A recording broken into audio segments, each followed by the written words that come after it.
大家會唔會懷念嗰幾年離開曼聯嘅門將呢？甸軒達臣、羅美路、迪基亞。23年夏窗，甸軒達臣亦都以1750萬歐轉會費加盟到水晶宮啊。作為翻曼聯嘅青訓產品，亦都曾經俾曼聯5次外租俾唔同嘅球會啊。甸軒達臣始終喺曼聯亦都揾唔到一席之地，加盟到水晶宮之後，亦都迅速佔據主力位置，幫助水晶宮喺足總杯決賽擊敗曼城奪冠，個人貢獻6次破救，包括1次嘅撲出點球數據。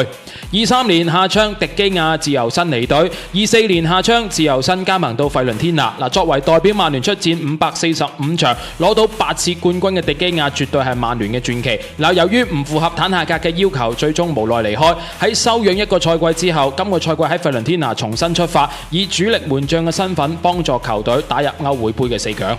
而羅美路亦都係21年嘅夏窗自由身離隊啊，先後亦都係以自由身加盟到威尼斯同埋小保加，葉落歸根，代表小保加一共出場88場嘅比賽，零封36場啊。羅美路至今仲保持一項紀錄，就係代表曼聯出戰嘅主場賽事，曼聯保持全部不敗啊。